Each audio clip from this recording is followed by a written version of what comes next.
Hey, everybody. Oh my gosh. All right. So, first, I should mention it was 20 or so years ago, not more than 25. I'm finding out we're digging a little bit. So, 2001, 2002, which is still a long time to know somebody and not get to have this conversation. So, I'm excited for that.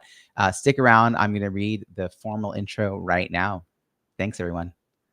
Today's guest has dedicated his life to fostering understanding and acceptance for a misunderstood community. With a deep rooted belief in the importance of education and advocacy, he's been at the forefront of providing resources, training, and support for transgender children, youth, and their families. In 2021, he took to the TEDx stage at the University of Washington, delivering a powerful talk titled The Heart of the Matter, shedding light on the nuances of gender diversity and the importance of acceptance. In 2023, his groundbreaking book, Trans Children in Today's Schools, was published by Oxford University Press. This book serves as an essential guide for educators, parents, and anyone seeking to understand the experiences of trans children. He provides professional development, policy creation, athletics guidance, and education for parents and students. His unwavering commitment led to the founding of two organizations, Gender Diversity and transfamilies.org. These organizations offer a beacon of hope with workshops, conferences, and outreach programs impacting families with gender diverse children. Recognized as a trailblazer in the field and featured on the Oprah Winfrey Show, Larry King Live, and NPR's Fresh Air, he's been instrumental in shaping a world where gender diversity is celebrated and every individual feels seen and valued. His work has provided a haven for many and paved the way for a more inclusive and compassionate society. A visionary, an advocate, a true change maker. Please join me in welcoming Aidan Key. Welcome, Aidan. Fantastic. It's always hard to hear the prelude to coming on because it kind of overwhelms me to have it packaged up. It's amazing, and I know there are things that are not in there because when I met you, were working on Gender Odyssey, which was a whole conference. It's not even mentioned. So Right. it's Right. there's a long history. When we met 20 years ago at the Creating Change conference, you were already a mover and a shaker, doing great things. You're joining us from Juneau, Alaska, which is a great place to be in the middle of a pandemic. So good for you. Thanks for being here. As you know, this is a show about building strong networks, and the context is leadership. So tell me, how do you define leadership, and when did you realize you had the skills to lead? I did not realize I had the skills to lead. I realized that what I was doing was considered leadership. And I got to tell you, I pushed hard against it. Uh, to me, what comprised leadership I felt was really pushed on me. And the only thing I felt like I was doing was saying, hey, we should get together and have a conversation. So I found a place, I named a date and time, I sent out invitations. That was the first Gender Odyssey conference. And then I thought, well, we will make it what it needs to be. But there was a lot of expectation about what should be in place already. And that I had responsibility for that, or at least that was, again, what was being presented to me. And I just thought, you all make it happen. I opened my door and said, come on in. So it's this interesting balance of moving forward with that initial understanding of, hey, I'm just the host, to actually thinking of it as what is considered part of being a leader. So I had to, kick and scream a little bit, and then decide that if I wanted to keep doing those things, I needed to accept that leadership was that the title of leadership would go with it. What did you think leadership meant at the time? I thought, let's see, you are on a sports team and you excel athletically. You have you're a reliable player. You model some good sportsmanship. You pull people together, and then they elect you team captain. Or you're applying, you're going for public office, and you knock on doors and you put out yard signs, and people elect you and decide now you are our leader. So it's a really a decision to want that title, and then a validation of others, Mhm. and approving that by their vote or however that goes about. And That was my thing. how do you think of leadership today then? I think if you pull people together to do something, you're gonna get it whether you want it or not. And so finding that peace with it, um, looking at what leadership means to each individual and how you go about it. The way I go about it is might be really different from someone else. For example, for me to truly be the best leader I can be, in essence, I feel like I need to be the best human I can be, and in some respects, that means if I want really powerful, frank, honest conversations, then I better figure out how to do it myself. I better show up with that vulnerability if I want to provide an environment for others to be vulnerable. Um,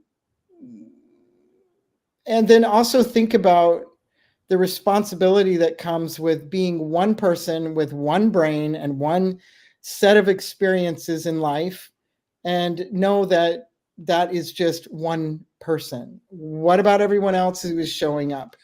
And that's absolutely 100% going to be an ongoing commitment.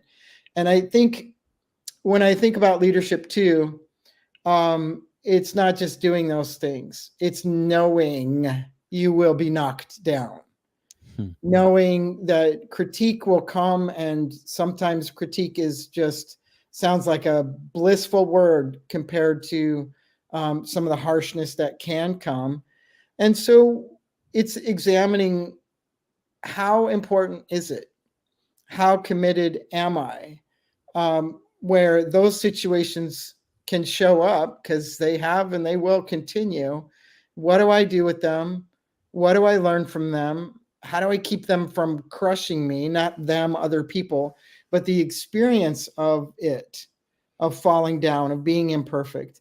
And do I get back up and keep going? I've been hosting this show 350 plus episodes now, and I think you're the first to really address this piece of leadership, which is interesting. And I think that because your experience is very community led leadership, where it's not formal leadership. So, the outspokenness of people who are not as happy with the results maybe channel differently than if it was in a formal environment, like in a workplace. You hear it, and you hear it more loudly. Everyone thinks they could do a better job, but they don't. So you're right. Like, you're putting yourself out there, hoping others are going to follow you, and some will, and then others will just sit back and critique, sometimes very harshly, what they're seeing, although they're not necessarily doing anything else. I'm curious who you were when you were a kid, because for you to be the person in 2001 to put forth, hey, let's all get together, something led to that. So what were you like on the playground? Were you the kid organizing other kids in the playground, or were you sort of sitting back and watching? Did teachers sort of see potential in you? Did you see potential in you? Did you run for office? Were you part of any clubs and activities? Like, what kind of kid were you? I wouldn't necessarily say leadership was showing up in a significant way, although I did hold a, what do you call it, student council position 1 or 2 years of high school. Yeah, I played on the basketball team. I wasn't team captain. On the playground, I'm the one that wants to play and with everybody, and stop being mean to that other person. I would intervene, that kind of stuff. But I think when I look back, and what I experienced was that everyone considered me pretty likable. And okay, fantastic, whatever about that, right? So kind of not really ruffling feathers. But I'll tell you what, it feels like to the day that I began my gender transition, all of a sudden there was a radical change. And I've spent every day since pondering, exploring, poking at, peeling away layers to understand what that is about. What does it mean for my personal journey and the decisions I make for me? Why is it so volatile? That volatility has not decreased. It has only ramped up. And what does it mean to be a human body that essentially, I mean, let's just say embodies societal upheaval? That's a challenging journey. It's one I reflect on every day, because I just, again, I don't, if I don't do it, if I don't understand it, then I will not be able to successfully navigate it, and it will crush me. I don't want to be crushed. I want to, I want to just affect the change that I can in such a powerful moment in time, where that the impact of one person is so explosively possible. You know that, I know that, and whoo, buckle up. So yeah, I guess those are some things that I think about. And then again, I have to look at the layers that show up. What happens when the gender looks and presents one way, and then in a short period of time it looks a different way? And what does society impose? What do they decide? How does it doesn't matter if the exact same words came out of my mouth from, before and after, they are received far differently. It's just Uh, I mind blowing. I could definitely relate to that. How old were you when you started this gender transition? I began that process, physically doing that process in my early 30s, maybe around 33. All right, so let's pause on that for a second because I have some ideas on that. But I'm kind of curious who you were up to that point, because I mean that means that you've lived a long time, not how you live today. Um, where'd you grow up? Juneau, Alaska. Okay, which is where you're back to now. So small town feel, I'm Yeah, guessing. Everyone about knows everyone. 30,000. Leans blue politically in a red state. Yeah. A really eclectic mix of people, church communities, uh, people in the fishing industry, people in the government industry, whatever. But So probably there, was there even a gay bar when you were growing up? oh no, oh no. So no part of the current day LGBTQAI plus community asterisks plus whatever. Were not part of your growing up. So it wasn't even like on your radar, and you didn't have the internet. We're just kind of painting a picture here for those who are imagining that wouldn't matter, but you didn't really have access to information. When you Nothing. were 12 or so years old, did you have a sense of what you wanted to be later in life? Was college a given? Was there a career path that you thought you were supposed to have or wanted to have? Well, one thing that I really liked about the community that I was in, as small as it was, is that people are pretty tight. Um, the education system was pretty good. Alaska had a lot of oil money, and it was everywhere. So the school systems were good. The teachers were paid well, and I felt like that process was I was support. I felt supported in my learning, and the expectation that I would go to college was there, even though I was from a single parent household. Really, much more rare back then, and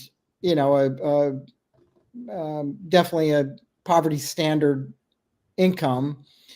But still, I wasn't told that I couldn't achieve that. I got that in my home life, and I felt like I was really fostered by the teachers that I had. So I did feel like a lot of things were possible. And I think that made a huge difference. The other piece about being in Juneau, and especially being in Alaska, is that the expectation of girls was not quite the same as elsewhere. We're out in the snow, we're playing in the springtime, and it's 6 inches of muddy, slushy water out there, and your playground is just a bunch of rocks, and you're playing kickball, and whatever. It dresses skirts, not practical whatsoever. A lot of people engaged in outdoor activities or athletics or skiing or whatever. So the trappings that are traditional for femininity weren't so harsh. And I think that really helped give me some breathing room a lot, where the gender distress was actually a lot lower than it might have been otherwise. I grew up Long Island, New York, And when I was 8 until I was 14, my dad had a flea market booth. And by the time I was 10, I worked there weekends, holidays, particularly during the Christmas rush. And, I was given a lot of latitude of being who I am. And I remember I was short enough to stand in the box truck and they would throw boxes at me and I'd have to Tetris them quickly. Or sometimes I'd be in there throwing them back out as we were unpacking. And looking back, yeah, similar to you, like I just kind of had a lot of latitude for how I showed up. And so I wasn't in great distress or really like thinking about it. My sister was holding down the fort for the femininity part of what a girl should be. And no one had any great expectations. And so it is interesting having that background changes the distress as you described. But you off to college. Did that introduce you to like at what point do you sort of cross paths and discover that there's this world out there and, how to define how you identified? Well, I left Juneau with my VW bug packed to the gills on the Alaska State ferries, went to Seattle, and started my first year of college at a Christian liberal arts college. I loved the campus. It was beautiful. I loved the size of the school. It wasn't too big. And man, it is not the place to come out as anything. The religious expectations. As a matter of fact, no one believes me when I say this, but my college application had all the things that you fill out that are typical, and then it says, "Oh yeah, and have you ever in the past, or do you currently engage in homosexual activity? Yes or no." That was on my application back then, and at the time, I was like, I don't even know what that means. Now, how weird. But in essence, when I got to Seattle, I met other people like me, and they shared their stories with me that really resonated, especially with respect to sexuality, sexual orientation. And I realized that something that I didn't think was possible had my first coming out and living and finding a lesbian community, and feeling a great degree of acceptance, validation, celebration, inclusion, and a lot of life possibilities that I hadn't anticipated before that could be possible. Now, the problem with that, and especially in the early 80s, is that it didn't mean that a lot of career paths were going to open up for me. The college debacle was a debacle. I didn't even last a year because it was such an oppressive environment. So I stepped out and I got a job making pizza. And I made a lot of pizzas. I've delivered a lot of pizzas. I've run a restaurant that made pizzas. So many times I will say everything I learned, I did not learn in kindergarten, but I did learn in pizza. So it took me a while for sure, to try to find what I was going to be doing with my life, because I felt like that if I'm going to be who I am, authentic in that way, then the typical paths for careers and opportunities would be closed to me. And I just didn't know what to do with that. Fast forward to my early 30s when I began understanding more about gender identity and what that meant for me and what I might need to do about that. Even more so, I could not see what type of future would be ahead at all. 100% no way. So that said, I took it step by step, and I had a conversation with my sister. I had a conversation with a friend, a coworker, about my gender exploration and my transition steps. And lo and behold, those conversations are landing me right here having one with you. Wow. I also, just to point out the timing, you're talking about early 80s for when you were trying out the college. And then a decade later, right, you're in the 90s when you're talking about a gender transition. Am I getting the timing right? Close. Mid to late 90s was when I first understood that a gender transition was even possible. Mm-hmm. And I think I started taking initial steps maybe, late 90s, 97, 98, something like that. Leslie Feinberg, author of Stonebridge Blues, came to our campus. I went to Stony Brook University at the end of the fall semester and challenged us to add T, transgender, to the then LGBA name. And the B had only been in since maybe 92. And when I kind of wandered into the community in 94, I wandered in having no clue about my gender or sexuality. I'm an advocate. They were trying to figure out like where I fell. They didn't say, "Are you bisexual?" They asked if I was a lesbian, and I said, "Oh no, I'm straight," which totally blew their minds. And I just said, "I'm not going to label anymore." But the reason it blew their minds is because they were still struggling with where to do with bisexuals in the community. It had been like this tenuous, like 5-year battle. And so not that many years later, Leslie comes and they say, "Hey, let's do this instead." And I was upset because the group ran ahead and did it without much thought. So basically the next meeting, they added the T. And I walked in 5 minutes late, the decision was done. And I was like, "But you didn't change your programming. There's no policy change. We don't have to talk to each other." And I was identifying as, kind of a question mark. I didn't have I was just like kind of floating around the community.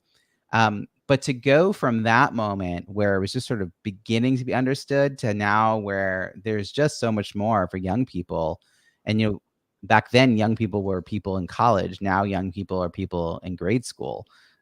We really couldn't have foreseen, I could not have foreseen there being people coming out that young or having services for them. Like it just kind of bogs my mind how much we've advanced in 20 plus years. But yeah, you mentioned earlier how people treat you based on how they perceive you. And I had a moment at a True Spirit conference in DC, and True Spirit was a space for, I would say, people who are masculine of center might be the terminology we'd use now.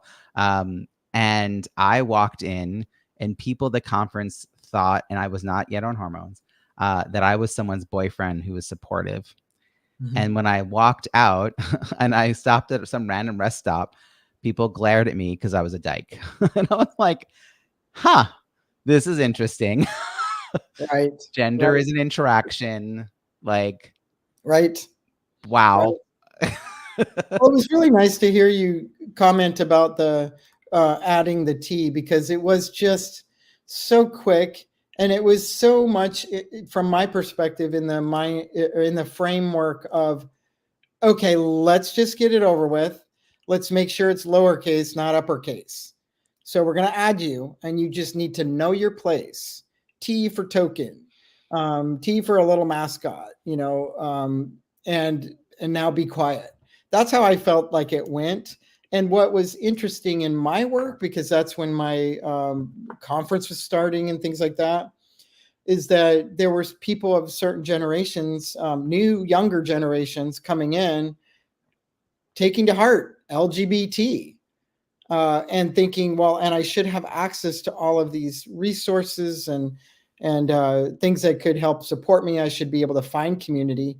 And no, it wasn't there yet. It had to come. The T showed up before anything was there. Yeah, it was window dressing before there was substance. Mm-hmm.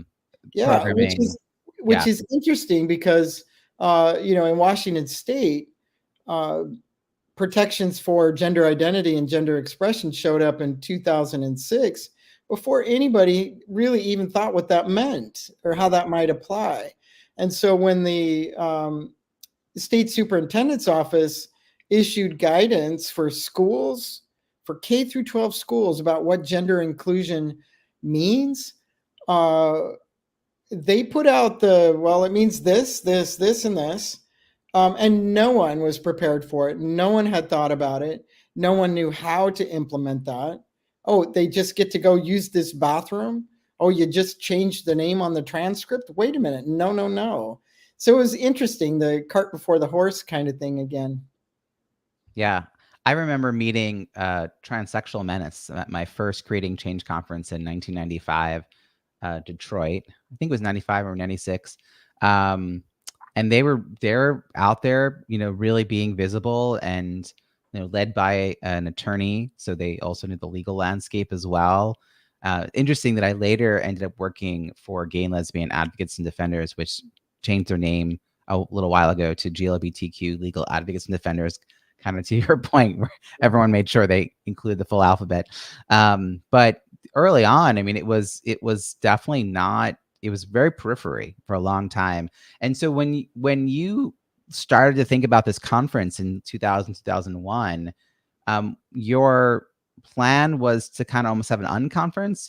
Are you familiar with the model? Like you host it and everyone shows up with their own programming. I get the gist of what you're saying, and it wasn't quite that open.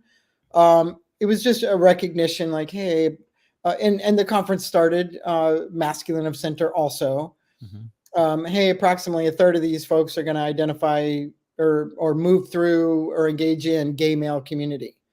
About a third are going to be out there in the straight heterosexual world, and then another third are going to be in lesbian community or on the periphery.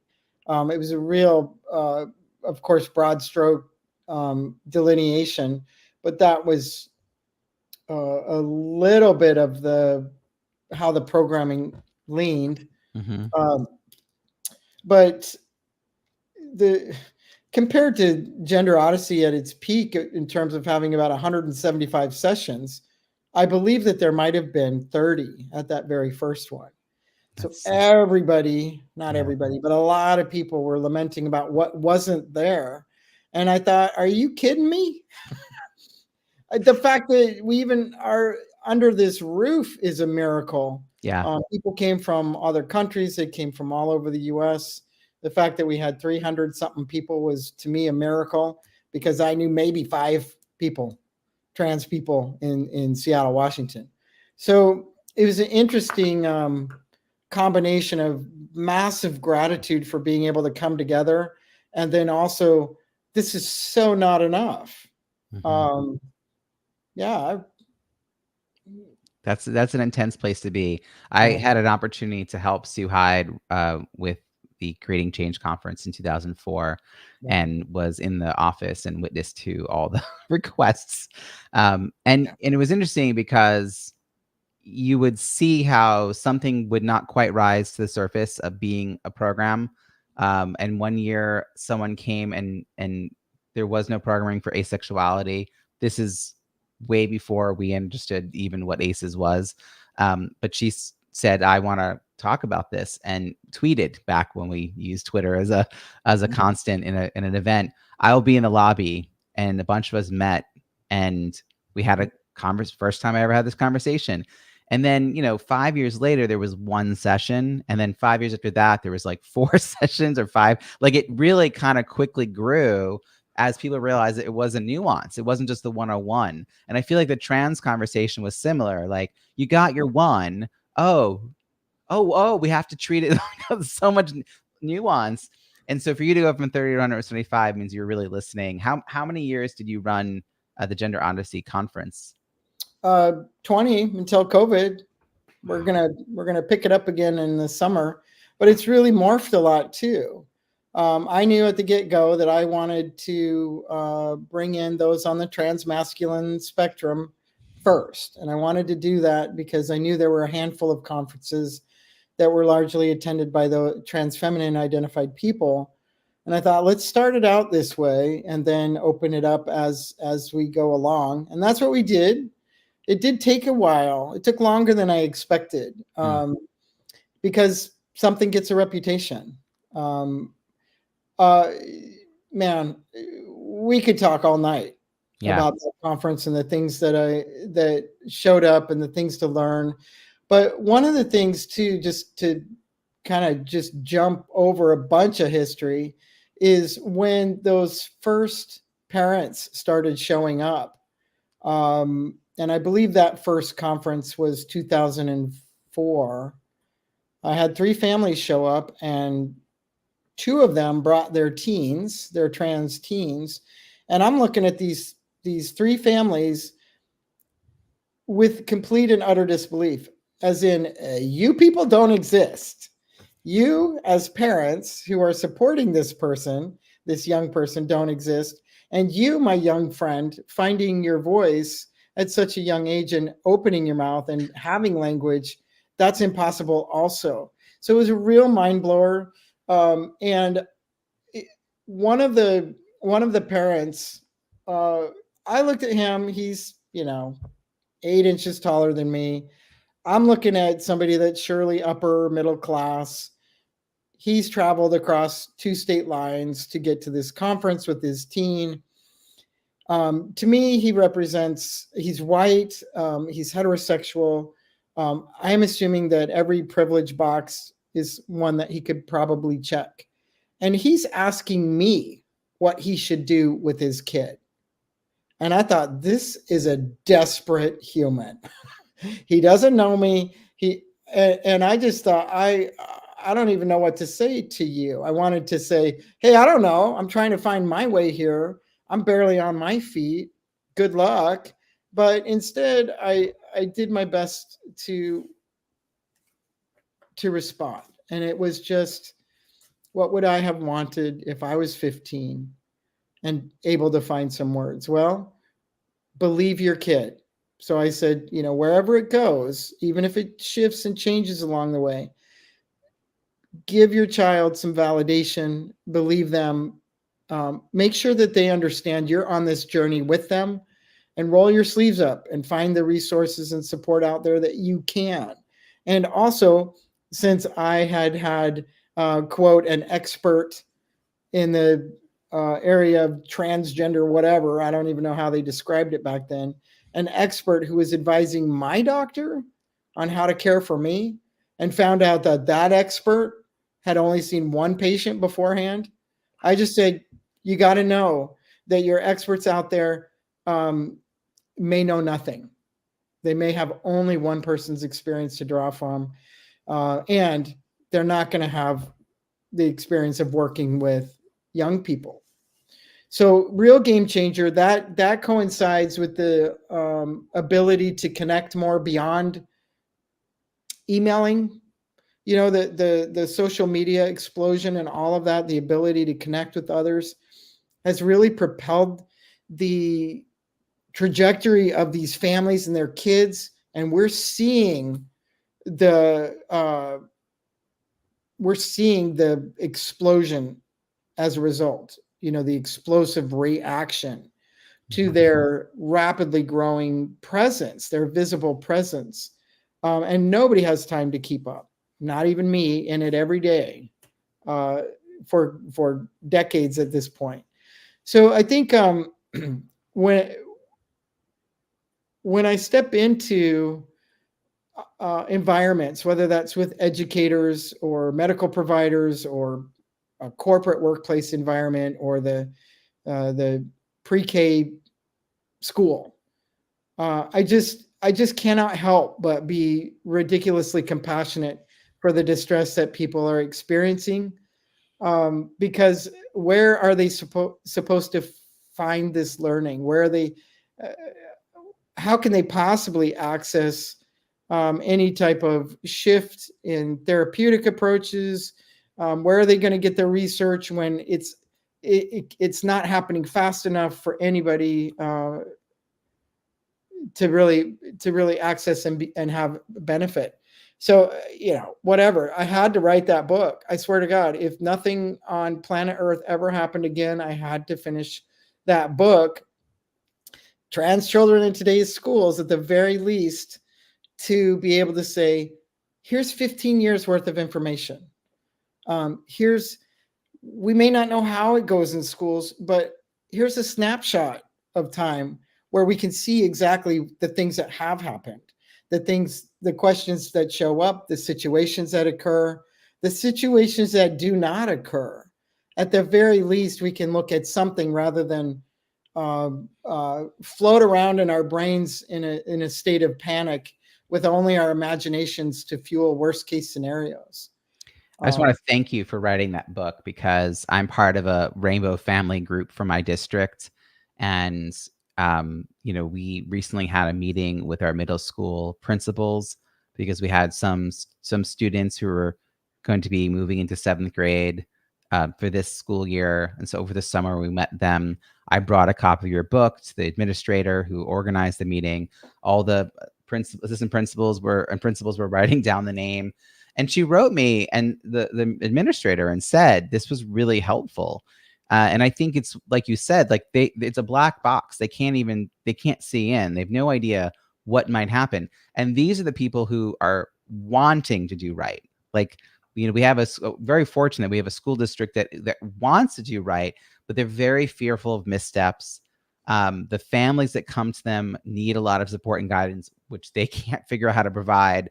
So to have me show up where I'm not in distress was very helpful for them. And so the families that are part of our rainbow group, like we're okay. We're here to advocate. And so we're trying to support the district in making these choices and changing these policies.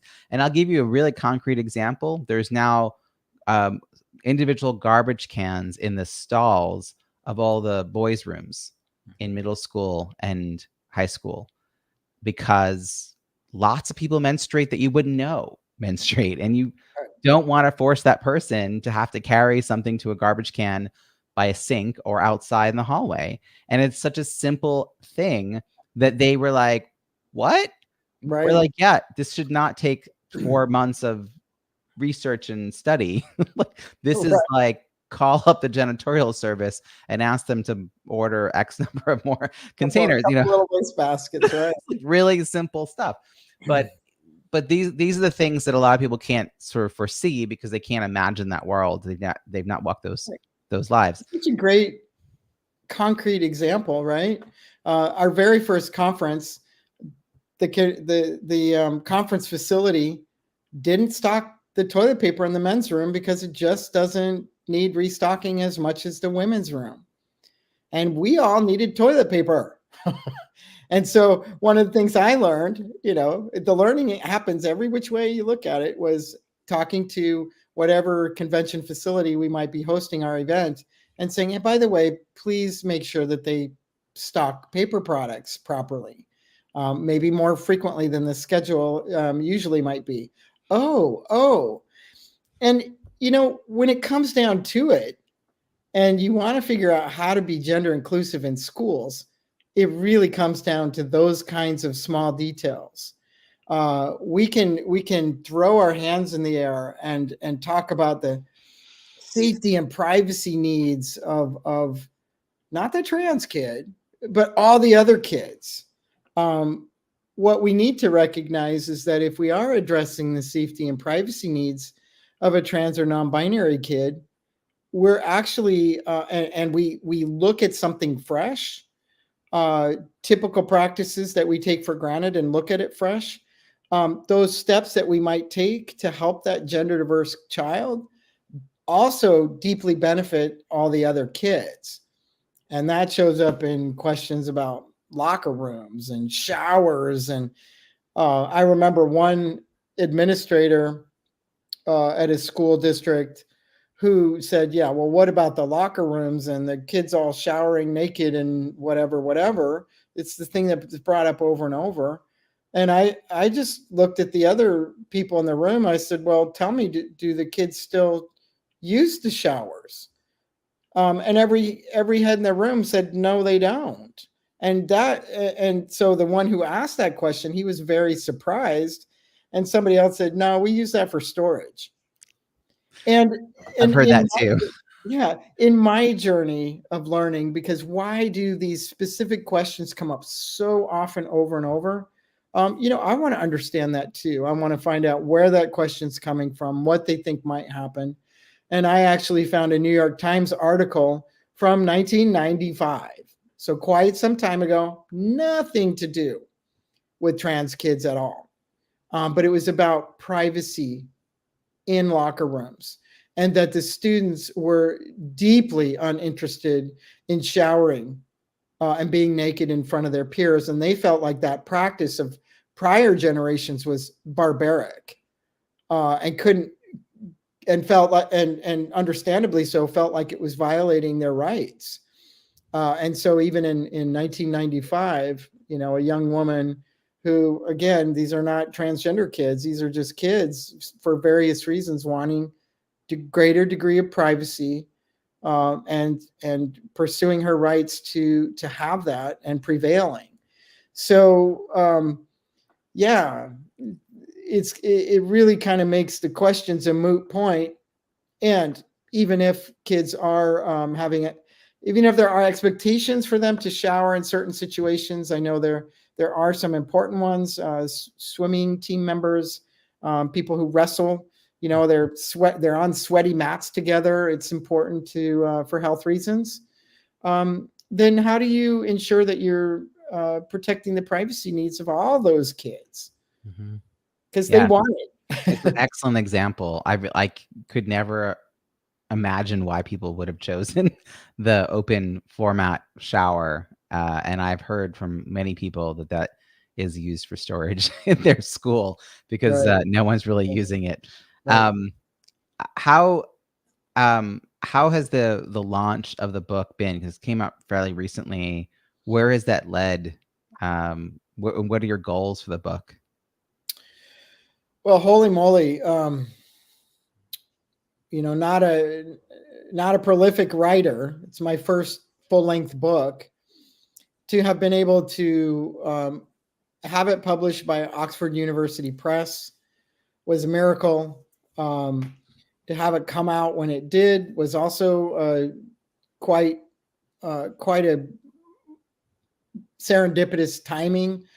And day after publication, I'm on NPR's Fresh Air for a 45-minute segment talking about the book. It's been pretty profound to have all of the convergence of such of those things happening. I'm just grateful to be able to, the way I describe it is gift out the things that I've learned in the experiences of others, all of those different schools all across the country that I've encountered.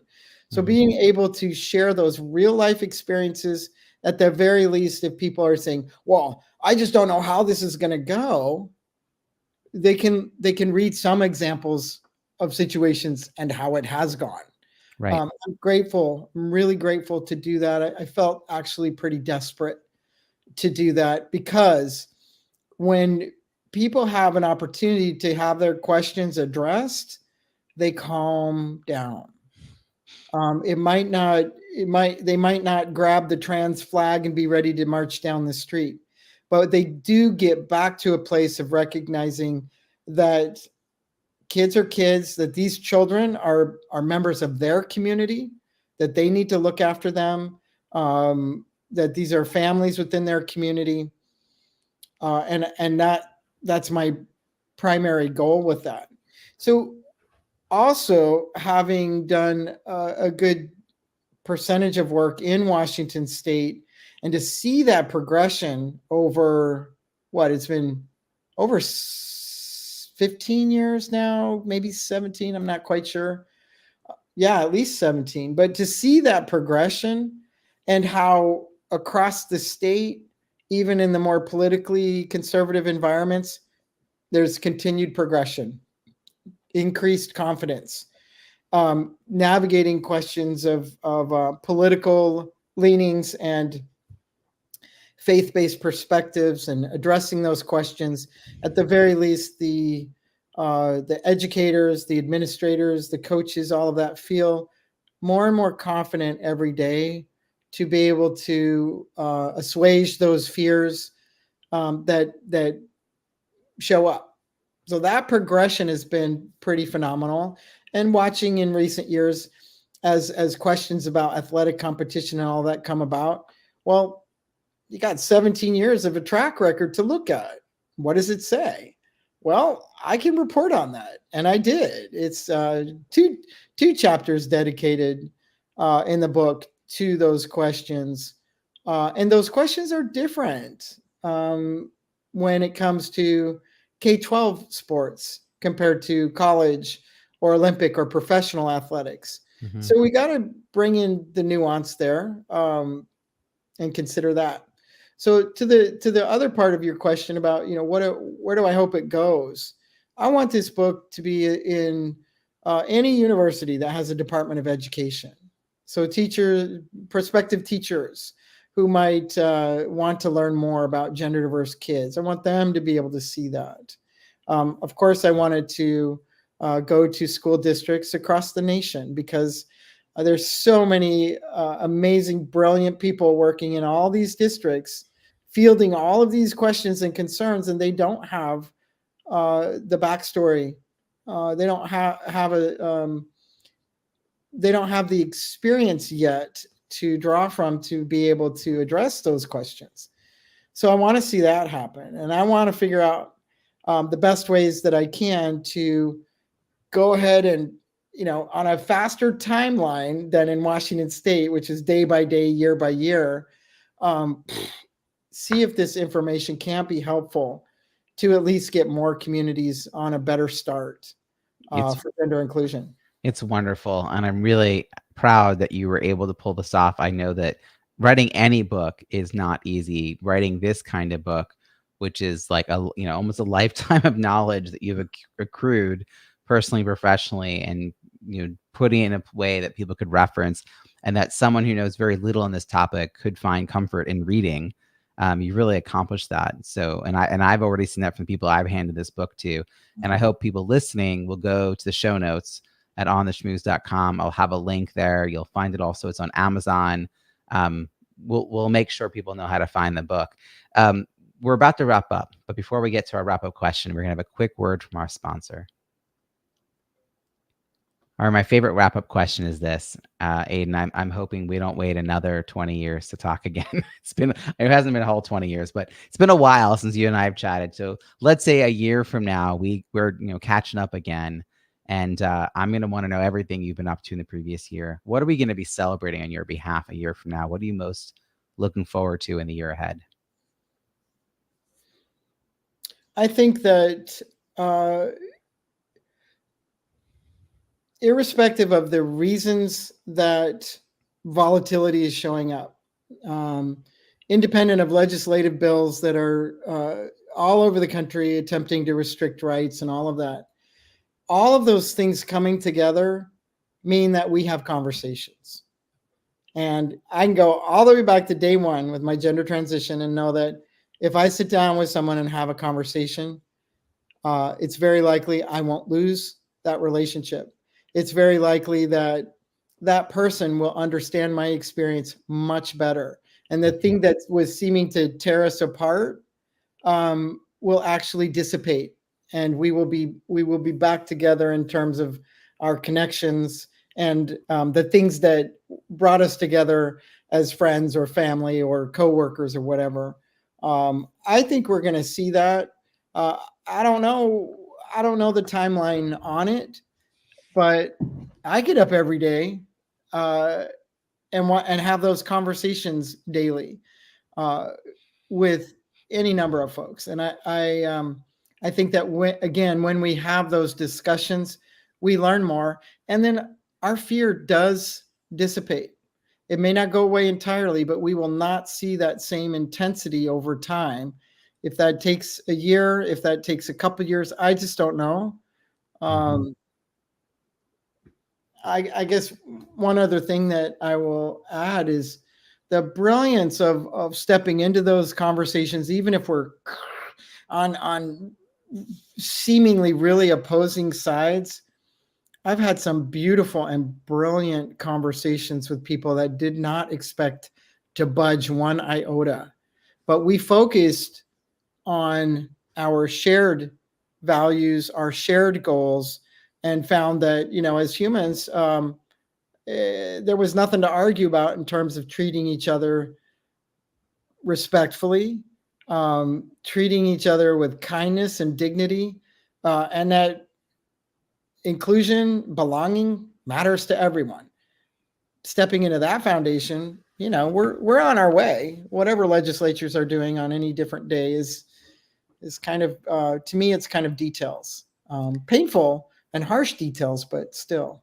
It's super powerful. It's powerful what you're doing. It's powerful, those conversations, and also the lessons that we can glean from you having those kinds of conversations for us to have with anyone on a difficult topic. Because, I'm thinking about Black Lives Matters and Blue Line and all this stuff. Like, how do you hold space and find that common humanity? And it sounds like you're really walking the walk. And as far as doing that, I'm very excited to see your progress, celebrate your progress a year from now. Know there's always more work to be done, to play my own role. And for me, I feel like my biggest activism lately has been a visible out trans business person, whether I'm being hired by clients to do events or I'm coaching someone or doing consulting. It's like being visible, being LGBT certified, as a business enterprise, like having that kind of visibility, because it's not something people would see right away and know, but then it's one more moment from they go, oh, check my assumptions. Oh, okay. It's like little things that can really change. And I think you're doing a tremendous amount of work in that area, particularly for all these young people that are really starting to come out at these incredibly young ages, ages that I could not have foreseen or imagined. Thank you for being here. Thank you for sharing. And I just look forward to watching your progress. Thanks for joining us. Oh, it's awesome. Awesome to connect.